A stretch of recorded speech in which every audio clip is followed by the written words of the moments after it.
everyone, welcome back to my channel. We all know that SQL is very important, and if you are giving interviews for data analyst, business analyst, data scientist, or even data engineers, uh, SQL questions are asked in all these interviews. So in this video, we will discuss a few important SQL questions which are asked in these interviews. So let's start. The first question is, what are the different types of SQL commands? SQL commands are categorized into four main types. First one is DDL, Data Definition Language. DDL database structure define करने के लिए use होता है. Second है DML, Data Manipulation Language. ये data modify करने के लिए यूज होता है. थर्ड है DCL, डेटा कंट्रोल लैंग्वेज. ये यूजर एक्सेस मैनेज करने के लिए यूज होता है. और फोर्थ है TCL, ट्रांजैक्शन हैंडल करने के लिए ये यूज होता है. और ये है ट्रांजैक्शन कंट्रोल लैंग्वेज. तो स्टार्ट करते हैं DDL से, data definition language. This is used for defining the structure of a database. मतलब ये कमांड्स डेटाबेस के ऑब्जेक्ट्स क्रिएट, मॉडिफाई या डिलीट करने के लिए यूज होते हैं.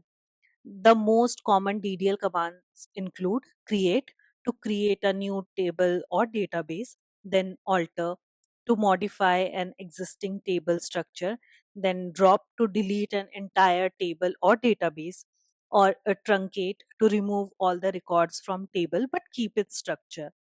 So these are few DDL commands which are used.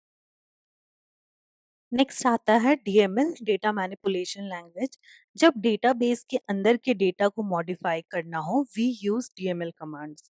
These include insert to add new records, update which can modify existing records, and delete which can remove specific records. For example अगर हमें कोई रो add करना हो किसी table में, तो हम insert into use करते हैं उस रो को ऐड करने के लिए. ये कमांड्स डायरेक्टली डेटा पर काम करते हैं, इसलिए DML commands are often used with transactions for data consistency.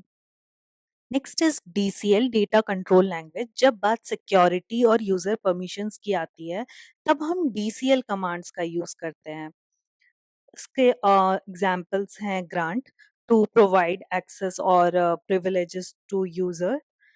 Then next is revoke to remove given access. DCL commands help maintain data security and access control in large databases. And the last one is TCL, Transaction Control Language. ये commands transactions को manage करते हैं, ensuring data integrity. Major TCL commands हैं commit to save changes permanently, rollback to undo changes if an error occurs, save point to set checkpoints in a transaction. TCL ensures that the database remains in a consistent state even if something goes wrong.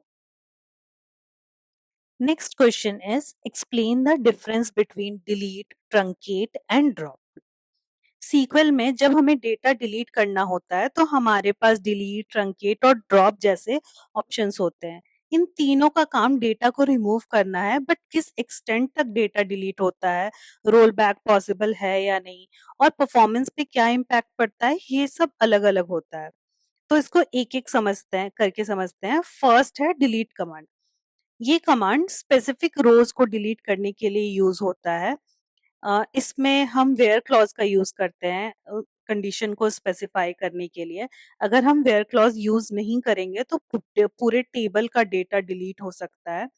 और जब हम where clause use करते हैं, तो सिर्फ वही रोज delete होते हैं जो कंडीशन को मैच करते हैं. इसमें टेबल स्ट्रक्चर सेफ रहता है, सिर्फ डेटा रिमूव होता है. और रोल बैक अगर हम देखें, तो रोल बैक पॉसिबल है इसमें, अगर ट्रांजेक्शन के अंदर यूज किया जाए. स्पीड रिलेटिवली स्लो होता है, क्योंकि हर एक रो को इंडिविजुअली डिलीट किया जाता है और उसका लॉग मेंटेन होता है. नेक्स्ट कमांड है ट्रंकेट कमांड. ट्रंकेट पूरे टेबल का डेटा एक साथ रिमूव कर देता है बिना किसी कंडीशन के। इसको अगर हम यूज करें तो सारी रोज डिलीट हो जाती हैं बट टेबल का स्ट्रक्चर सेफ रहता है। टेबल एग्जिस्ट करता है बट डेटा पर्ज हो जाता है। रोल बैक पॉसिबल नहीं होता क्योंकि ऑटो कमिट होता है इसके साथ। बट कुछ डीबीएमएस में रोल बैक पॉसिबल होता है अगर ट्रांजैक्शंस में हो तो। स्पीड अगर हम कंपेयर करें डिलीट कमांड से तो ट्रंकेट ज्यादा फास्ट होता है क्योंकि ये मिनिमल लॉगिंग यूज करता है। और लास्ट है हमारा ड्रॉप कमांड। तो ड्रॉप पूरी टेबल को डिलीट कर देता है डेटाबेस से, including data and structure. Effect on data अगर हम देखें तो सारा डेटा परमानेंटली डिलीट हो जाता है। इफेक्ट ऑन टेबल स्ट्रक्चर में टेबल एग्जिस्ट ही नहीं करता ड्रॉप होने के बाद। रोल बैक पॉसिबल नहीं होता है। स्पीड ये फास्टेस्ट होता है क्योंकि टेबल पूरा डेटाबेस से डिलीट हो जाता है। यूजुअली जब हम इस क्वेश्चन को आंसर करते हैं तो हम बस एक डिफरेंस बताते हैं। वो ये है कि टेबल स्ट्रक्चर रहता है या नहीं रहता। जैसे डिलीट और ट्रंकेट में टेबल स्ट्रक्चर रहता है बट ड्रॉप में टेबल स्ट्रक्चर भी डिलीट हो जाता है। बट आप जब इंटरव्यू में इस क्वेश्चन को आंसर करो तो आप कोशिश करो कि आप सारे पैरामीटर्स बताओ कि उसका purpose, effect, then effect on table structure, roll back possible है या नहीं, स्पीड क्या है, तीनों का कंपैरिजन करके। तो वो एक ज्यादा अच्छा आंसर होगा। Next question is what are primary keys and foreign keys, how do they differ. SQL databases tabular format में स्ट्रक्चर्ड डेटा स्टोर करते हैं और हर टेबल का एक यूनिक आइडेंटिटी सिस्टम होता है। इसलिए प्राइमरी की और फॉरेन की का कंसेप्ट आता है। दोनों का यूज डेटा को यूनिकली आइडेंटिफाई और टेबल्स के बीच में रिलेशनशिप बनाने के लिए होता है। अगर हम प्राइमरी की का देखें तो प्राइमरी की एक यूनिक आइडेंटिफायर होता है जो हर रिकॉर्ड को यूनिकली आइडेंटिफाई करता है। एक प्राइमरी की हमेशा यूनिक होता है, इसका डुप्लीकेट अलाउड नहीं होता है। प्राइमरी की कभी नल नहीं हो सकता, हर रो के लिए एक वैलिड वैल्यूज होना जरूरी होता है। इसका मेन काम टेबल के हर रो को यूनिकली आइडेंटिफाई करना होता है। एक टेबल सिर्फ एक प्राइमरी की रख सकता है।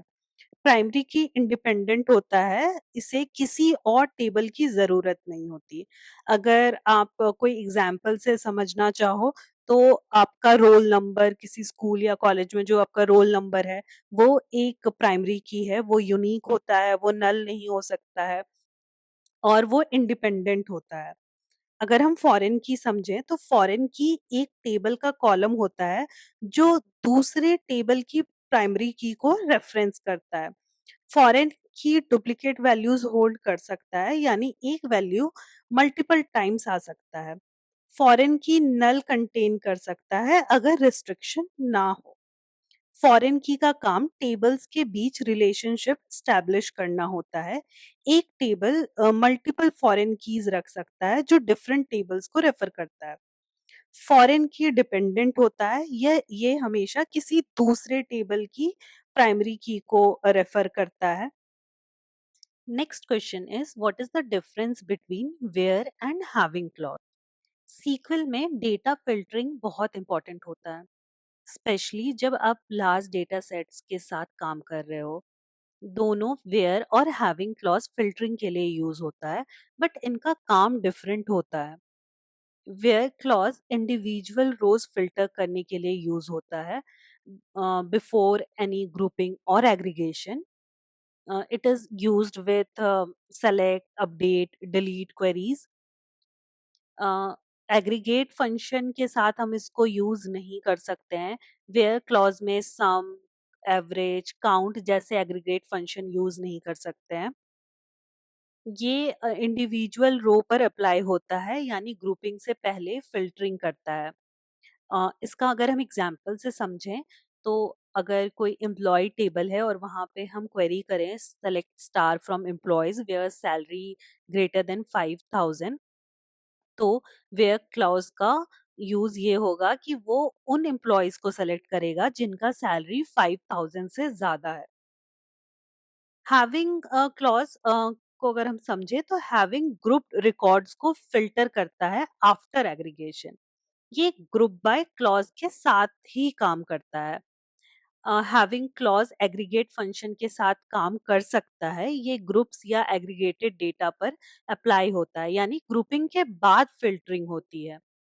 इसको भी अगर हम एक एग्जांपल में देखें तो अगर हम select department average salary from employees table करें, group by department having average salary greater than 5000, तो यहाँ हर डिपार्टमेंट का एवरेज सैलरी कैलकुलेट किया जाएगा और सिर्फ उन डिपार्टमेंट्स को फिल्टर किया जाएगा जिनका एवरेज सैलरी 5000 से ज्यादा है। Next question is what are the different types of joins in SQL. Joins एक बहुत ही इंपॉर्टेंट कॉन्सेप्ट है जो ऑलमोस्ट हर इंटरव्यू में पूछा ही जाता है। जॉइंस का काम है टेबल्स को कनेक्ट करना बेस्ड ऑन कॉमन कॉलम्स। अगर हम फर्स्ट वन देखें इनर जॉइन, तो इनर जॉइन उन्हीं रोज को रिटर्न करता है जो दोनों टेबल्स में मैच करते हैं। अगर एग्जाम्पल से समझें तो अगर कोई एक कस्टमर टेबल है और एक ऑर्डर टेबल है जिसको हमने ज्वाइन करा है और हमें उन्हीं कस्टमर की लिस्ट चाहिए जिन्होंने ऑर्डर प्लेस किया है, तो हम इनर जॉइन यूज करेंगे। हम उस टेबल से कस्टमर डेटा फेच करेंगे, इनर जॉइन करेंगे ऑर्डर टेबल में कस्टमर आईडी के बेसिस पे, तो वही कस्टमर शो होंगे जिन्होंने ऑर्डर प्लेस किया है। ये बेसिकली इंटरसेक्शन होता है दोनों टेबल्स के बीच में। नेक्स्ट आता है लेफ्ट जॉइन। लेफ्ट जॉइन सभी रोज को लेफ्ट टेबल से रिटर्न करता है और मैचिंग रोज को राइट टेबल से। अगर मैच नहीं मिला तो नल रिटर्न होता है। अगर हम दो टेबल है ए एंड बी, तो ये ए टेबल के सभी रोज को रिटर्न करेगा और बी टेबल के जो मैचिंग रोज हैं उनको रिटर्न करेगा। अगर इसको भी एग्जाम्पल से समझें तो अगर हमें सभी कस्टमर को दिखाना है चाहे उन्होंने ऑर्डर दिया हो या नहीं दिया हो, तो हम लेफ्ट जॉइन यूज करेंगे। इसमें जितने भी कस्टमर्स हैं वो शो होंगे इवन दोस्त जिन्होंने कोई ऑर्डर प्लेस नहीं किया है। अब नेक्स्ट आता है राइट जॉइन। राइट जॉइन सभी रोज को राइट टेबल से रिटर्न करता है और मैचिंग रोज लेफ्ट टेबल से। अगर मैच ना मिले तो नल रिटर्न होता है। हम अगर दो टेबल समझें, एक टेबल है ए जो लेफ्ट है और एक टेबल है बी जो राइट है, तो ये बी टेबल के सभी रोज को रिटर्न करेगा और ए टेबल से मैचिंग रोज को रिटर्न करेगा। अगर सेम सिनेरियो में अगर इसको भी हम देखें, तो अगर हमें सभी ऑर्डर्स को दिखाना है चाहे कोई कस्टमर एग्जिस्ट करे या ना करे, तो हम राइट जॉइन यूज करेंगे। उसमें जितने भी ऑर्डर्स हैं वो सब शो होंगे चाहे उनका कस्टमर एग्जिस्ट करे या ना करे। नेक्स्ट आता है फुल जॉइन। इसको हम लोग फुल आउटर जॉइन भी बोलते हैं। फुल जॉइन दोनों टेबल्स के सभी रिकॉर्ड्स रिटर्न करता है। जहां मैच नहीं होता वहां नल आ जाता है। एग्जाम्पल, अगर हम सभी कस्टमर ऑर्डर्स की लिस्ट चाहिए चाहे उनका मैच हो या ना हो, तो हम फुल जॉइन यूज करेंगे। नेक्स्ट आता है सेल्फ जॉइन। सेल्फ जॉइन एक ही टेबल को दो बार जॉइन करता है जिससे हम रोज को खुद के साथ कंपेयर कर सकते हैं। इसका मोस्ट कॉमन एग्जाम्पल है कि अगर हमें एम्प्लॉयज के मैनेजर्स को दिखाना है जो उसी कंपनी में काम करते हैं, तो सेल्फ जॉइन यूज करते हैं। इससे हर एम्प्लॉय के कॉरेस्पॉन्डिंग मैनेजर का नाम शो होगा। नेक्स्ट है क्रॉस जॉइन। क्रॉस जॉइन दोनों टेबल्स के कार्टेशियन प्रोडक्ट रिटर्न करता है। यहाँ सभी पॉसिबल कॉम्बिनेशंस को रिटर्न करता है। अगर एग्जाम्पल से समझें, अगर हमें हर कस्टमर के साथ सभी प्रोडक्ट्स के कॉम्बिनेशन जनरेट करने हैं तो क्रॉस जॉइन यूज करेंगे। ये क्वेरी हर एक कस्टमर के साथ हर एक प्रोडक्ट का कॉम्बिनेशन क्रिएट करेगा। Next question is what is self join and when would you use it. ये अभी जैसे हमने ज्वाइन समझा, तो सेल्फ ज्वाइन इन सारे ज्वाइंस में सेल्फ ज्वाइन सबसे ज्यादा फ्रिक्वेंटली आज क्वेश्चन में आता है। जैसे कि हमने समझा कि सेल्फ जॉइन का बेसिक कंसेप्ट है कि ये एक टेबल को खुद से जॉइन करता है। जब हमें हायरार्किकल या रिलेशनल डेटा कंपेयर करना हो तो हम इसे यूज करते हैं। ये एक इनर जॉइन या लेफ्ट जॉइन की तरह काम करता है, बस फर्क है कि दोनों टेबल्स एक ही होते हैं। अगर हम इसका यूज़ केस देखें तो एक यूज़ केस जो हमने पहले समझा कि अगर हमारा एक एम्प्लॉय टेबल है और उसमें एम्प्लॉय आईडी भी है, मैनेजर आईडी भी है, और हमें पता करना है कि कौन कितने ऐसे एम्प्लॉयज हैं जो मैनेजर हैं किसी और के, या फिर आपको किसी एम्प्लॉय का मैनेजर पता करना है सेम टेबल से, तो हम वहां पे सेल्फ जॉइन यूज करते हैं। इसमें अगर हम क्वेरी लिखते हैं तो ए सेम टेबल को, अगर एम्प्लॉय टेबल है तो एक बार हम उसे E1 और एक बार E2 लिखकर दोनों को जॉइन कर देते हैं। अगर हम इसके अदर यूज केसेस देखें तो ये डुप्लीकेट रिकॉर्ड्स को भी आइडेंटिफाई करने में हेल्पफुल होता है। अगर एक टेबल में डुप्लीकेट रिकॉर्ड्स हैं और हमें उन्हें आइडेंटिफाई करना है तो उससे हम सेल्फ जॉइन को यूज करके कर सकते हैं। इसका अदर यूज है कि हम रोज कंपेयर कर सकते हैं सेम टेबल में। अगर एक टेबल में स्टोर प्रोडक्ट्स की प्राइसिंग या स्टॉक को कंपेयर करना हो तो सेल्फ जॉइन का यूज करके हम कर सकते हैं। Next question is explain the difference between union and union all. SQL में जब हमें दो या ज्यादा टेबल से डेटा कंबाइन करना होता है तो हम यूनियन या यूनियन ऑल का यूज करते हैं। दोनों का काम सिमिलर लगता है, बट एक्चुअली काफी डिफरेंसेस हैं दोनों के परफॉर्मेंस और रिजल्ट में। अगर हम यूनियन को देखें तो उसमें डुप्लीकेट्स रिमूव होते हैं, पर यूनियन ऑल में सारे रिकॉर्ड्स रहते हैं, सारे डुप्लीकेट रिकॉर्ड्स भी रहते हैं। परफॉर्मेंस देखें तो यूनियन स्लोअर होता है क्योंकि वो डिस्टिंक्ट चेक करता है, और यूनियन ऑल फास्टर होता है क्योंकि कोई डुप्लीकेट्स चेक नहीं होते हैं। जब हमें यूनिक वैल्यूज चाहिए होता है तब हम यूनियन यूज करते हैं, और जब कोई फर्क नहीं पड़ता अगर डुप्लीकेट्स भी रह जाएं तो हम यूनियन ऑल यूज करते हैं। एक एग्जाम्पल से समझते हैं। मान लीजिए एक कॉमर्स प्लेटफॉर्म है जिसमें कस्टमर इंडिया और कस्टमर यूएसए नाम के दो टेबल्स हैं। हमें एक कॉम्बाइंड लिस्ट चाहिए दोनों टेबल्स का, लेकिन डुप्लीकेट्स हैंडल करना है या नहीं, ये डिपेंड करेगा। तो इसमें हम अगर यूनियन यूज करते हैं तो ये क्वेरी दोनों टेबल्स के कंबाइंड रिजल्ट देगा, लेकिन अगर किसी कस्टमर का नाम दोनों टेबल्स में सेम होगा तो वो सिर्फ एक बार शो होगा। लेकिन अगर हम यूनियन ऑल यूज करें तो ये दोनों टेबल्स का कंप्लीट डेटा शो करेगा बिना डुप्लीकेट्स रिमूव किए। अगर एक का नाम दो टेबल्स में है तो वो दो बार अपीयर होगा। नेक्स्ट क्वेश्चन है what is the use of the case statement in SQL. Case statement एक कंडीशनल लॉजिक अप्लाई करने का तरीका है सीक्वल क्वेरीज में। ये इफ एल्स की तरह काम करता है और हमें कस्टमाइज्ड आउटपुट्स देने में हेल्प करता है। अगर हम एक एग्जाम्पल से समझें तो अगर हमें डेटा कैटेगराइज करना है ग्रुपिंग वैल्यूज इनटू कैटेगरीज, मान लीजिए हमें एम्प्लॉयज की सैलरी के बेसिस पे उनको कैटेगरी में डिवाइड करना है, जैसे लो, मीडियम और हाई सैलरी। तो इसमें हम केस यूज कर सकते हैं, जैसे when salary is less than 40,000 then low, then when salary between 40,000 and 8,000, then 40,000 80,000 then medium and else high। ऐसे क्वेरी सैलरी के बेसिस पे एम्प्लॉय को कैटेगराइज कर देगी। हम इसको डिफरेंट फार्मूला बेस्ड और कंडीशंस लगा के कैलकुलेशंस में भी यूज कर सकते हैं। जैसे अगर हमें डिस्काउंट अप्लाई करना हो कस्टमर्स के ऑर्डर अमाउंट के बेसिस पे, तो ये भी एक यूज केस है जहां हम केस यूज कर सकते हैं। हमें अगर अपना डेटा क्लीन करना हो, हमें नल वैल्यूज रिप्लेस करने हो डिफरेंट टाइप्स से, तो हम वहां पे भी केस स्टेटमेंट यूज कर सकते हैं। केस एक स्मार्ट वे है सीक्वल क्वेरीज को डायनेमिक और फ्लेक्सिबल बनाने का। नेक्स्ट क्वेश्चन है व्हाट इज अ सब query and how does it work. सब क्वेरीज, जिसे हम नेस्टेड क्वेरी भी कहते हैं, एक ऐसी क्वेरी होती है जो दूसरी क्वेरी के अंदर लिखी जाती है। ये एक टेम्पररी रिजल्ट सेट जनरेट करती है और जो आउटर क्वेरी में यूज होता है। अगर हम एग्जाम्पल से समझें तो अगर हम कोई कॉलम नेम एक टेबल से सेलेक्ट कर रहे हैं, उस कॉलम नेम को हम किसी और टेबल के से फेच कर सकते हैं किसी कंडीशन को डालकर। सब क्वेरी हमेशा पैरेंथेसिस में लिखी जाती है जो आउटर क्वेरी के अंदर होता है, और सबसे पहले सब क्वेरी एग्जीक्यूट होता है और उसका रिजल्ट आउटर क्वेरी में यूज होता है।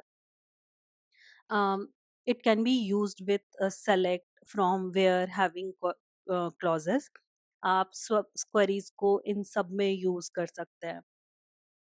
टाइप्स ऑफ सब क्वेरी देखें तो सब क्वेरी इन वेयर क्लॉज, मान लीजिए हम उन एम्प्लॉयज का नाम लिखना है जिनकी सैलरी डिपार्टमेंट एवरेज सैलरी से ज्यादा है, तो हम वहाँ पे एक सब क्वेरी यूज कर सकते हैं। ये सब क्वेरी सबसे पहले एवरेज सैलरी कैलकुलेट करेगा और आउटर क्वेरी सिर्फ उन एम्प्लॉयज का डेटा फेच करेगी जो उससे ज्यादा जिनकी सैलरी है।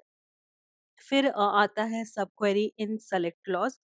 अगर हमें किसी एम्प्लॉय के टोटल ऑर्डर काउंट करने हैं तो हम सेलेक्ट के अंदर सब क्वेरी यूज कर सकते हैं। ये सब क्वेरी हर एम्प्लॉय का टोटल ऑर्डर काउंट करेगा और उसको आउटर क्वेरी में दिखाएगा। नेक्स्ट आता है, अगर हम सब क्वेरी को फ्रॉम क्लॉज के साथ यूज करें, जिसको हम डिराइव टेबल भी बोलते हैं। कभी कभी हमें टेम्पररी टेबल्स क्रिएट करने होते हैं जिससे सब क्वेरी के को फ्रॉम क्लॉज में यूज कर सकते हैं।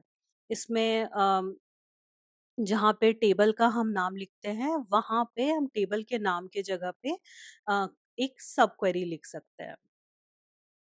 अगर यूज केस देखें तो इसको हम डेटा फिल्टर के लिए यूज करते हैं। डेटा को फिल्टर करने के लिए, एग्रीगेट्स कैलकुलेट करने के लिए यूज करते हैं, हम टेम्पररी टेबल क्रिएट करने के लिए यूज करते हैं, हम कॉम्प्लेक्स कंपैरिजंस में भी सब क्वेरीज को यूज करते हैं। नेक्स्ट क्वेश्चन है, how does the group by clause work in SQL? Group by clause का मेन पर्पस है रोज को ग्रुप करना बेस्ड ऑन सेम वैल्यूज और फिर हर ग्रुप पर एग्रीगेट फंक्शन अप्लाई करना। इसको अगर हम समझें तो सबसे पहले ग्रुप बाय क्या करता है, ग्रुप बाय ग्रुप करता है रोज को with same values. Group by एक टेबल के डेटा को सिमिलर वैल्यू वाले रोज को एक ग्रुप में डिवाइड करता है, हर ग्रुप पर एग्रीगेट फंक्शन लगाता है। एग्रीगेट फंक्शन हो गए जैसे काउंट, सम, एवरेज, मिन, मैक्स, ये सारे एग्रीगेट फंक्शन है जिस फंक्शंस को वो अप्लाई करता है उन ग्रुप्स पे। और उसके बाद instead of showing all groups, group by सिर्फ एक रो पर ग्रुप रिटर्न करता है। अगर हम एग्जाम्पल से समझें, मान लीजिए हमें हर डिपार्टमेंट में टोटल एम्प्लॉयज का काउंट निकालना है, तो अगर हम ग्रुप बाय डिपार्टमेंट करते हैं, select count star department from employ table group by department, तो हर क्वेरी ये क्वेरी हर डिपार्टमेंट के लिए टोटल एम्प्लॉयज का काउंट देगा। अगर तीन डिपार्टमेंट है, आईटी, एचआर, सेल्स, तो ये हर डिपार्टमेंट वाइज एक ही रो रिटर्न करेगा।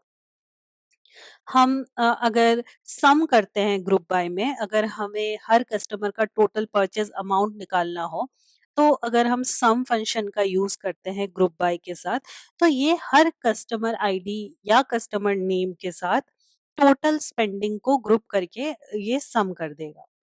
इसी तरह से हम लोग एवरेज यूज कर सकते हैं इस ग्रुप बाय के साथ। ग्रुप बाय के साथ हम हैविंग क्लॉज भी यूज कर सकते हैं।